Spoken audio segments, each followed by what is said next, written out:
করোনার সংক্রমণ বৃদ্ধির মধ্যে আগামীকাল থেকে রাজ্যে চালু হচ্ছে কড়া বিধিনিষেধ। এই অবস্থায় কর্পোরেশন ভোট করা নিয়ে প্রশ্ন তুলেছে বিজেপি। বিশেষজ্ঞদের মতামত নেওয়ার দাবি তুলেছে সিপিএম। পাল্টা জবাব দিয়েছে শাসক দল। বিশ্বজুড়ে যখন ভেরিয়েন্ট অফ কনসার্ন ওমিক্রন নিয়ে উদ্বেগ বাড়ছে, তখন ভারতেও করোনা সংক্রমণের তৃতীয় ঢেউ আছড়ে পড়ার আশঙ্কা তৈরি হয়েছে। বঙ্গেও রকেট গতিতে বাড়ছে করোনার সংক্রমণ। সোমবার থেকে ফিরছে কড়া বিধিনিষেধ। বন্ধ শিক্ষা প্রতিষ্ঠান, পর্যটন কেন্দ্র ও বিনোদন পার্ক। সন্ধ্যের পর চলবে না লোকাল ট্রেন। এই অবস্থায় 22শে জানুয়ারি রাজ্যের 4 কর্পোরেশন বিধাননগর, শিলিগুড়ি, আসানসোল এবং চন্দননগরে ভোট। কিন্তু করোনার সংক্রমণ বৃদ্ধির এই আবহে কর্পোরেশন ভোট করা নিয়ে প্রশ্ন তুলেছে বিজেপি। রাজ্য নির্বাচন দফতর তার কথা বলবে। অত্যন্ত তাৎপর্যপূর্ণ বিষয় এটাই, পুরো ভোটের প্রচার কিভাবে হবে, প্রার্থী মনোনয়নপত্র দাখিল করবার সময় কতজনকে নিয়ে যাবেন, মিছিল বেরোবে কিনা, বা প্রতিদিন সকালবেলায় প্রার্থীরা বাড়িতে ঘোরবার সময় কতজনকে নিয়ে বেরোবেন, সে বিষয়ে কিছু বলা নেই। এটা সিদ্ধান্ত নেবে রাজ্য নির্বাচন কমিশন। কিন্তু এটা মনে রাখা দরকার যে কেন্দ্রীয় মুখ্য নির্বাচনী কমিশনার লখনৌতে গিয়ে বলেছেন উত্তরপ্রদেশে, সেইটা বলে দিলেন এটা কেন্দ্রের কোনো দায়িত্বশীল মনোভাবের পরিচয় নয়। করোনা আবহে 4 কর্পোরেশনের ভোট নিয়ে বিশেষজ্ঞদের পরামর্শ নেওয়ার দাবি তুলেছে বামেরা। বিশেষজ্ঞদের পরামর্শ নিয়ে সরকারের চলা উচিত। এই নির্বাচনগুলো যখন কোভিড আসেনি তার আগে থেকে বন্ধ রয়েছে, ফলে কোভিডের জন্য বন্ধ ছিল তা না। যদিও লকডাউনের বা এই কোভিড পরিস্থিতিতে দিল্লি সারা ভারতবর্ষে বিভিন্ন জায়গায় নির্বাচন করিয়েছে, ফলে বিশেষজ্ঞদেরই বলতে হবে এবং তার জন্য কি মেজার নেওয়া দরকার সেটা বিশেষজ্ঞরাই যেন বলেন, সেই অনুযায়ী যেন সরকার চলে।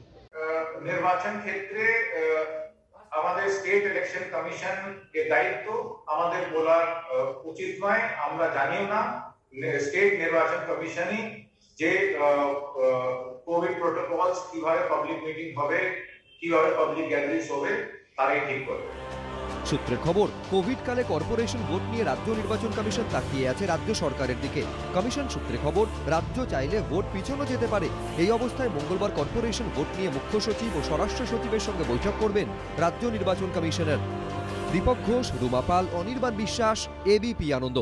রাজ্যে লোকায়ুক্ত নিয়োগ নিয়ে প্রশ্ন তুলে সরকারের কাছে জবাব চাইলেন রাজ্যপাল। টুইটারে তিনি লেখেন, লোকায়ুক্ত নিয়োগে যে কমিটি রয়েছে রাজ্যের বিরোধী দলনেতা সেই কমিটির সদস্য, কিন্তু বিরোধী দলনেতাকে অন্ধকারে রেখে কিভাবে লোকায়ুক্ত নিয়োগের বিষয়টি চূড়ান্ত হলো?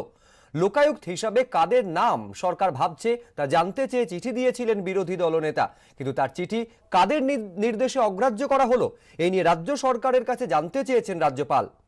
দিন কয়েক আগে লোকায়ুক্ত হিসাবে অবসরপ্রাপ্ত বিচারপতি অসীম রায়ের নাম চূড়ান্ত করেছে রাজ্য, তা পাঠানো হয়েছে রাজ্যপালের অনুমোদনের জন্য। এই রাজ্যপালের একমাত্র কাজ হচ্ছে রাজ্য সরকারকে খোঁচা দেওয়া। আর উনি খোঁচাটা দেন হয় শুভেন্দু অধিকারীর সাথে দেখা করার পর, আর নয় উনি অমিত শাহের সাথে দেখা করার পর।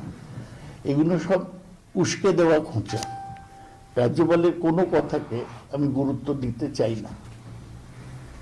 লোকায়ুক্ত নিয়োগের যে প্রক্রিয়া, সেই প্রক্রিয়াতে তো রাজ্য লিখেছে লোকায়ুক্ত দেবার জন্য, এবং সঠিকভাবেই লিখেছেন, কেন্দ্রের কাছে লিখেছে যে লোকায়ুক্ত তোমরা দাও একটা উপযুক্ত।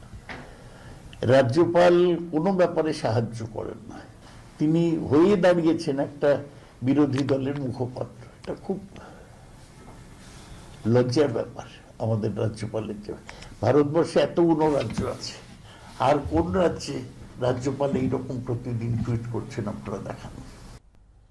নিজের বিধানসভা এলাকার পুরভোটের দলীয় প্রার্থীদের নিয়ে বৈঠক ডেকেছিলেন সুজিত বসু, কিন্তু সেই বৈঠকে অনুপস্থিত থাকলেন সব্যসাচী দত্ত।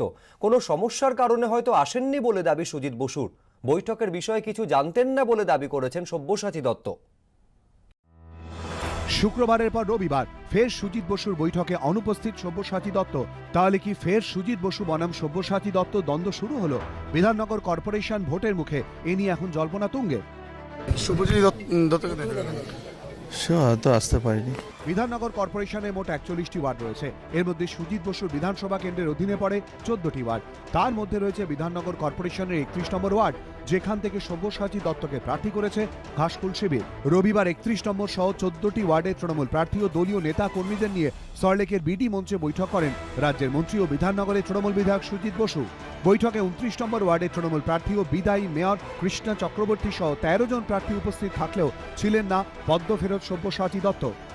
আলোচনা মানে আমাদের তো বিধাননগর বিধানসভা নির্বাচন, সমস্ত প্রার্থী কর্মীদের নিয়ে কর্মী সভার মতো ছিল আমাদের।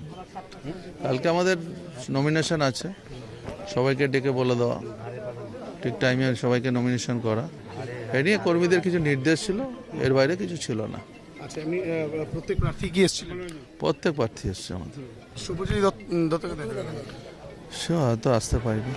এর আগে শুক্রবার বিধাননগর কর্পোরেশনের তৃণমূল প্রার্থীদের নিয়ে লেকটাউনের একটি ব্যাংকোয়েট হলে বৈঠক করেন সাংসদ সৌগত রায় ও দমকল মন্ত্রী সুজিত বসু। সেখানেও যাননি সব্যসাচী দত্ত। রবিবার সুজিত বসুর ডাকা বৈঠকে অনুপস্থিত হওয়া নিয়ে সব্যসাচী দত্ত বলেন, এরকম কোনো বৈঠকের কথা আমার জানা নেই, আমাকে কেউ জানায়নি। বিধাননগরের রাজনীতিতে সুজিত বসু ও সব্যসাচী দত্তের সম্পর্কে রসায়ন কারোর অজানা নয়। 2019 সালে পুজোর মুখে বিজেপিতে যোগ দেন প্রাক্তন তৃণমূল বিধায়ক সব্যসাচী দত্ত। 7 মাস আগে বিধানসভা ভোটে বিধাননগর কেন্দ্রে লড়াই হয় সুজিত সব্যসাচীর। তৃণমূল ছেড়ে বিজেপিতে নাম লেখানো সব্যসাচী দত্তকে সেই লড়াইয়ে হারিয়ে দেন সুজিত বসু। এরপর গত বছর মহালয়ার দিন ফের তৃণমূলে ফিরে আসেন সব্যসাচী দত্ত। তাঁকে এবার বিধাননগরের ভোটে প্রার্থী করেছে তৃণমূল। কিন্তু সুজিত বসু ডাকা কোনো বৈঠকেই সব্যসাচী দত্তের না থাকা নতুন করে জল্পনা তৈরি করেছে। হিন্দোল দে, এবিপি আনন্দ। কলকাতা হাইকোর্টের অবসরপ্রাপ্ত বিচারপতি অসীম রায়ের বদলে ভুল ছবি সম্প্রচারিত হয়েছিল। অনিচ্ছাকৃত এই ত্রুটির জন্য আমরা দুঃখিত ও ক্ষমাপ্রার্থী।